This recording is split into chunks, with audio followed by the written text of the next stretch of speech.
Lahat ng nangyayari may dahilan. Hindi po ito coincidence lamang. May dahilan po kung bakit naririnig niyo ako ngayon. May dahilan kung bakit napapanood niyo tong video na ito. Ngayon marahil dinala ka dito ng mahal na pong Jesus Nazareno. Curious ka ba sa title ng video? O naghahanap ka ba ng sign mula kay Lord? O baka sadyang deboto ka niya at gusto mo lang makinig ng kwentong tungkol sa Senyor. Ngayon kung sumakto lang talaga na nakita mo to biglahan sa feeds mo, marahil ay tinatawag ka talaga ng mahal na pong Jesus Nazareno. Hindi ito coincidence o nagkataon lamang dahil lahat ng nangyayari ay may dahilan. Magandang araw po. Nagsimula po akong mag-share ng mga kwentong Nazareno para kahit papano po mapakilala ko sa inyo ang mahal na pong Jesus Nazareno, yung devotion ko. Bukod doon, nais ko ding maka-inspire at maka-motivate lalong-lalo na ho sa mga gutom na gutom sa inspirasyon, yung mga lugmok na at naghahanap ng kasagutan mula kay Lord. Yung video po na ito ay sesentro lamang sa mahal na pong Jesus Nazareno. Kaya yung boses ko lamang po yung maririnig nyo. Tsaka yung mga kuha ko mismo na video kapag dumadalaw po ako sa Basilica Menor at pambansang dambana ni Jesus Nazareno o mas kilala natin sa Quiapo Church. Nabanggit ko nga po na yung video ho na to ay yung episode ho na to, kung first time nyo makinig sa akin, marami na ho akong episodes na na-upload dito. At ako po'y every week, every Friday as much as possible ay nag-upload po ako ng video at nag-share, nagbabahagi ng mga kwentong mula kay Jesus, no? Or kwentong pagpapatotoo kay Jesus Nazareno. At kung napapakinggan nyo yung mga huli kong kwentong Nazareno o mga huling episodes, mas sumesentro nga po ako sa advocacy ko na para sa mga may mental health issues, may problema sa mental health, mga may anxiety, may nade-depress. Gusto po natin silang matulungan. Gusto po natin silang malapitan at kahit papaano makatulong dun sa mabawasan yung mga dinadala nila at magturo at mag-educate dun sa iba paano ba mag-handle ng mga taong may depression o may anxiety o kahit yung mga may problema lang, paano ba sila tutulungan. So base natin siguro dun sa isang kwento mismo sa Bible, no, about depression o about anxiety. So may nabasa kasi ako kanina tungkol to sa kwento ni Elijah at na-depress si Elijah. So sabi dun sa nabasa ko, when Elijah battled depression, God didn't send an angel to preach to him or to tell him he needed to pray more or condemn him for feeling that way. Instead, he sent an angel to comfort him while he rested. Some people just need to be comforted. So, ayun nga po, para ho sa mga kalaman ng iba.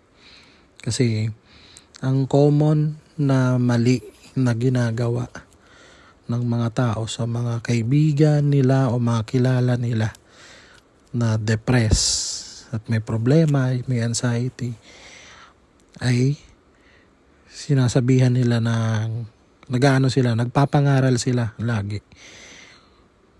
Mali ho yun kasi most of the time ang taong depressed ay hindi alam kung bakit siya depressed.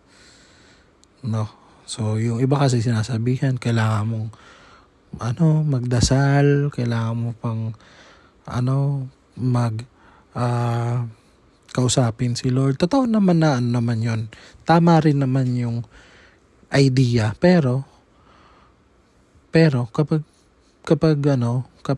meron kayong kaibigan na may problema, most of the time kailangan lang nila ng kasama. Kailangan lang nila ng makikinig.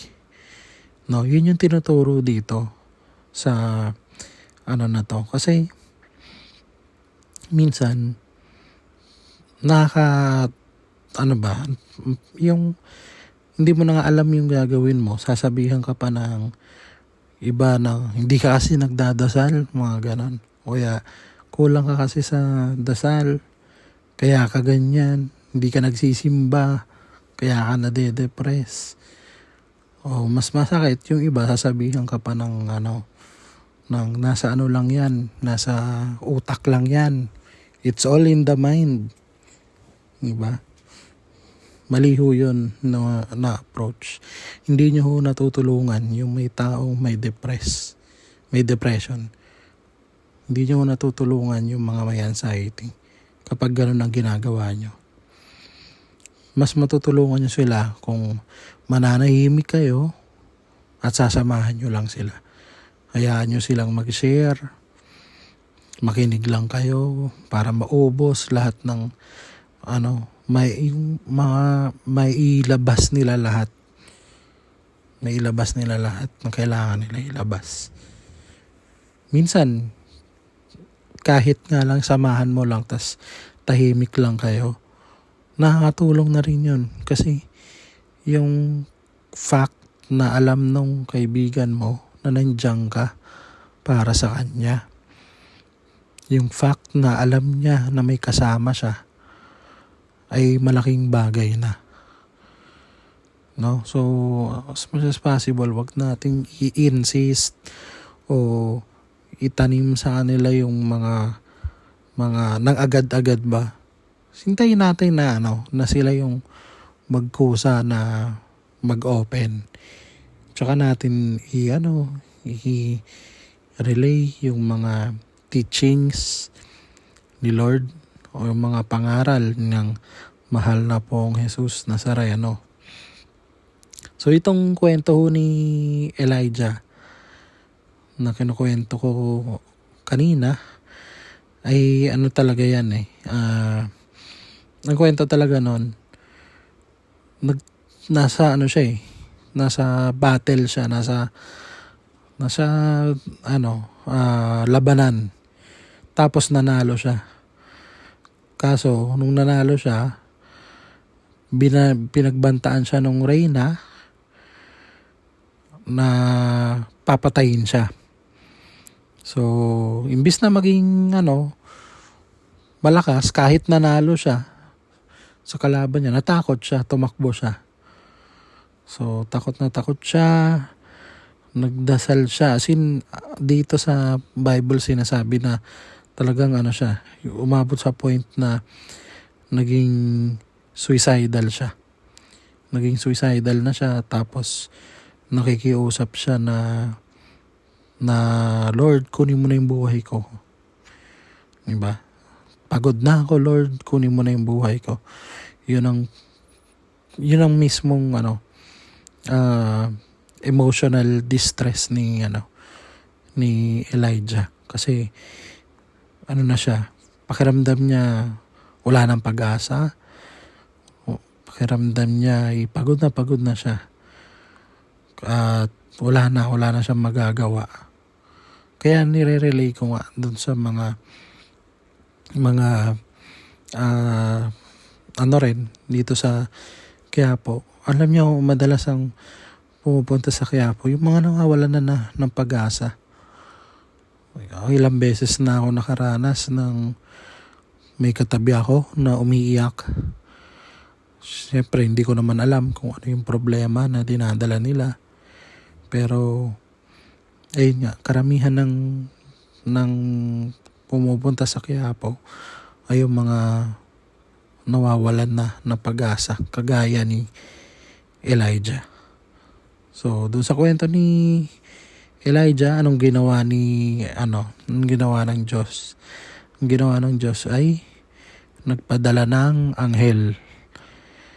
Yung anghel, ang ginawa ay pinakain siya at pinagpahinga siya. Kasi nung nakatulog na si Elijah habang nagdadasal, ginising siya nung anghel. At pagkagising niya, meron ng pagkain na nakahanda para sa kanya.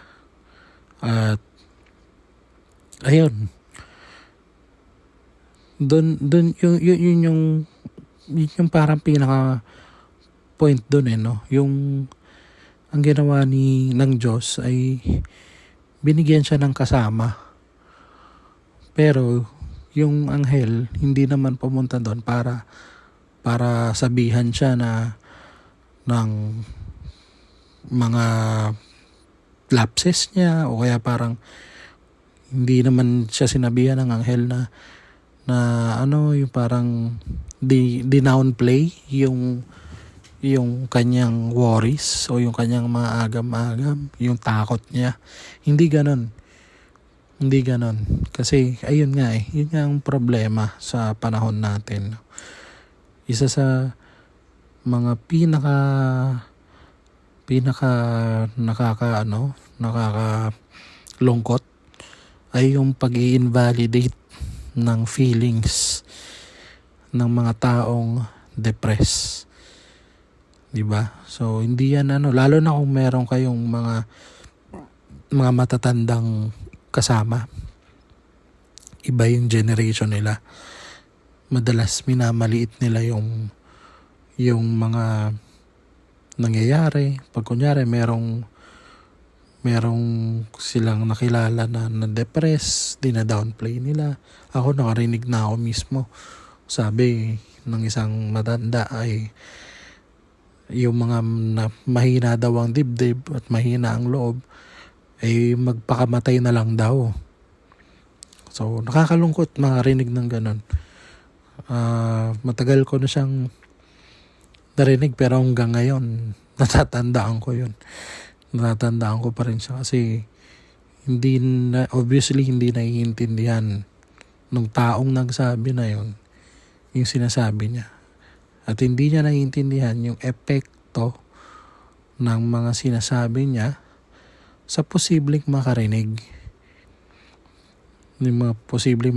mga taong depressed, mga taong wala ng pag-asa, tas makakarinig pa ng ganon.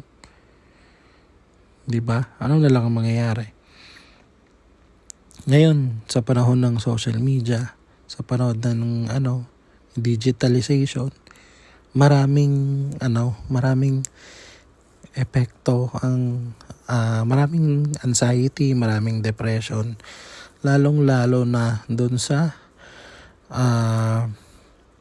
yung epekto ba kasi yung pinopost sa social media madalas yung mga masasaya lang Kaya minsan kung madali ka ma-depress, maiinggit ka na bakit siya masaya, bakit siya pa-travel na lang, bakit siya kompletong pamilya lagi, panay ang banding, mga ganon. Pero ang tao naman, bihira mag-post ng bihira mag-share sa social media ng problema. Unless yung mga talaga emotional, no. Sabihin natin mga 90% ng mga nakikita natin sa social media ay yung mga pinapakita lang ay yung mga masasaya. Pero hindi nila pinapakita yung mga nakakahiya, yung mga nakakalungkot. Kasi nga pinipigilan, no? Hindi naman kasi lahat kailangan malaman ang ang problema mo. Kaya ganun. Kaya huminto na rin ako sa ganun na yung nagpo-post sa Facebook ng bawat gala, bawat event. Pinipigilan ko na siya kasi baka unconsciously, baka hindi ko sinasadya, baka merong nalulungkot na dahil sa pinost ko, mga ganon. Yun, iniiwasan ko lang din siya. Ayun, meron pang isang kwento. Yun naman ay yung kay Isaiah. No, isa to sa paborito ko rin na verse. So kanina pala yung kung gusto nyong basahin yung tungkol kay Elijah, yun ay mababasa nyo sa 1 Kings chapter 19 verse 1 to 18. So lalagay ko rin siya dito sa reference mamaya sa title. 1 Kings chapter 19 verses 1 to 18. Ito naman kay Isaiah, sabi niya, fear thou not, for I am with thee. Be not dismayed, for I am thy God. I will strengthen thee. I will help thee. I will uphold thee with the right hand of my righteousness. So, isa rin yan sa aking paborito. Kasi, yan ay parang siya, yung sinasabi na huwag kang matakot. No? So, ulitin ko, Isaiah chapter 41 verse 10. So, do not fear, for I am with you. Do not be afraid, for I am your God. I will strengthen you. I will help you. I will hold on to you with my righteous right hand. Sa Tagalog, huwag kang matakot sapagkat ako'y sumasa iyo. Huwag kang manglupaypay sapagkat ako'y iyong Diyos. Aking palalakasin ka. Oo. Aking tutulungan ka. Oo. Aking aalalayan ka ng kanang kamay ng aking katwiran. So, maganda po yung message ng verse na yan. Kasi pinapaalala ko sa atin na ang Diyos, pinapangako niya na kasama natin siya at palalakasin niya tayo at tutulungan niya tayo. Itong assurance po na to ay para dun sa mga naniniwala ng walang hanggang pagmamahal ng Diyos.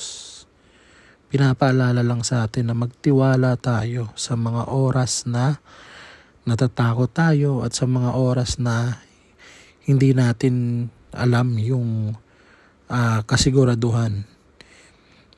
So, pinapangako ng Diyos na yung kanang kamay niya ay yung parang magsisilbing hustisya. So, pinapaalala din sa atin na ang Diyos natin ay ang ating Creator at hindi lang siya ang protector o poprotekta sa atin. pero siya din yung magbibigay ng hustisya.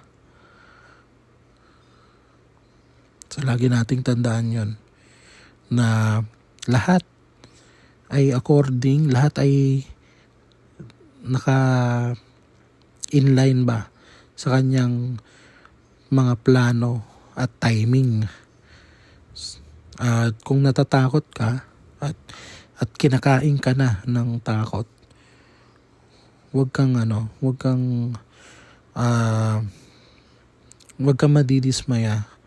Wag kang panghihinaan ng loob. Lagi mo lang alalahanin na mas malaki yung faith natin, yung paniniwala natin. At yung faith mismo natin, yung paniniwala natin, yung tatalo sa mga takot natin. So lagi nating tatandaan yun. Kaya kung magdasal lang tayo pag may anxiety, may depression, may problema, magdasal lang tayo, kausapin natin si Lord. Hindi niya tayo pababayaan. So, yan, napakaganda nung dalawang story na yun. Storya ni Elijah at yung verse naman galing kay Isaiah. Ulitin natin yung kay Elijah ay 1 Kings nasa na ulit yun? 1 Kings chapter 19 verse 11 to 12. So yung buo pala ay 1 Kings chapter 19 verse 1 to 18. Ito yung buong story ng depression ni Elijah. Napaka-importante ho to sa mga taong nade-depress at taong may anxiety. Basahin nyo po yung storya ni Elijah. 1 Kings chapter 19 verse 1 to 18. At kung pinanghihinaan din po kayo ng loob, basahin nyo rin ho yung verse ni Isaiah. Isaiah chapter 41 verse 10. So napakaganda. Ulitin natin. Do not fear, for I am with you. Do not be afraid, for I am your God. I will strengthen you. I will help you. I will hold on to you with my righteous right hand. Sa Tagalog, huwag kang matakot sapagkat ako'y sumasa iyo. Huwag kang maglupaypay sapagkat ako'y iyong Diyos. Aking palalakasin ka. Aking tutulungan ka, aking aalalayan ka ng kanang kamay ng aking katwiran. Napakaganda po ng dalawang verse na yon. Kaya huwag niyo pong kakalimutan ng mahal na pong Jesus Nazareno ay nandyan lang lagi. Kung meron kayong mga kahilingan, pag dinasal nyo, maniwala ho kayo na ibibigay sa inyo sa tamang oras, sa tamang timing, kasi laging perpekto ang timing ng Diyos. Kasi minsan panghihinaan tayo ng loob na bakit parang hindi binibigay yung dasal natin. Hindi ho ganon. May dahilan ho ang lahat. Lahat ng nangyayari may dahilan. Kaya ngayon nga ang una kong sinasabi sa video na to, lahat ng nangyayari may dahilan. Kaya kailangan lang lakasan natin yung loob at humingi tayo ng enough wisdom o karunungan para mas maintindihan. Ano ba yung tinuturo ng mahal na Senyor? Ano ba yung teachings dito sa paghihintay na to? Ano bang matututunan ko sa waiting game na to? So, laging merong teachings, laging merong tinuturo ang mahal na pong Jesus Nazareno. Ayun po. So, dito ko na po tatapusin yung episode na ito. Sana suportahan nyo po yung iba pa nating mga episodes. Yung mga susunod, tsaka syempre yung mga luma.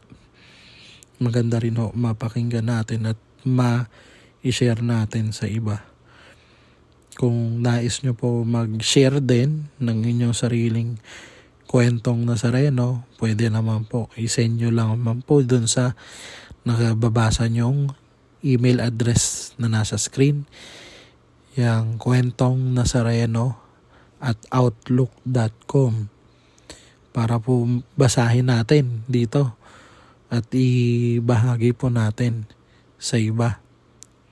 Huwag po kayong mahiya kasi napakasarap po sa pakiramdam kapag yung mga kwento nyo ay nakakatulong sa iba at nai-inspire at motivate sila. Posible rin ho kasi na yung kwento natin o yung kwento nyo, gusto nating sabihin, kahit nga hindi kwento lang ng kundi yung mga gusto lang natin mismo sabihin. Baka yun yung makakatulong sa kanila eh. Baka yun lang yung, baka yung kwento mo yung hinihintay nila marinig para magkaroon sila ng pag-asa, para magkaroon sila ng lakas ng loob. Lalong-lalo na yung mga ayaw na mabuhay, yung suicidal na, kagaya ni Elijah dun sa kwento. Baka yung kwento mo, yun yung mas makakapag bigay sa kanila ng kapayapaan. Kaya sana kung meron kang sariling kwento, i-share natin para matulungan natin yung mga may anxiety at may depression. Tulungan natin sila sa pamamagitan ng pananampalataya natin sa mahal na pong Jesus Nazareno. Pwede din naman kung meron po kayong kilala na tingin nyo nangangailangan makapakinig sa mga gantong klaseng kwento, pwede nyo pong i-share yung video na ito. Send nyo lamang po sa kanila sa messenger, sa email, o sa direct message. Lalong-lalo na po doon sa mga kaibigan nating nawawalan na ng pag-asa, yung mga lugmok na talaga. Hindi na alam ang gagawin. Okay lang po sa akin kung gusto nyong i-download, i-re-upload yung video. Wala akong problema sa akin kung gusto nyo mang i-download at i-re-upload sa sarili nyong channel kung meron man. Mas importante ho sa akin yung maabot, yung mas malawak ang maabot ng mensahe natin para mas maraming matulungan, mas maraming maabot na problema, lalo na yung mga depressed at may anxiety. Okay lang ho sa akin yun. Wala akong problema sa akin. Ayun po. Lagi niyo pong tatandaan na lahat ng nangyayari may dahilan. Mahal na poong Jesus Nazareno, habang buhay akong magpapatotoo sa walang hanggang pag-ibig at pagpapala mo. Amen. Amen.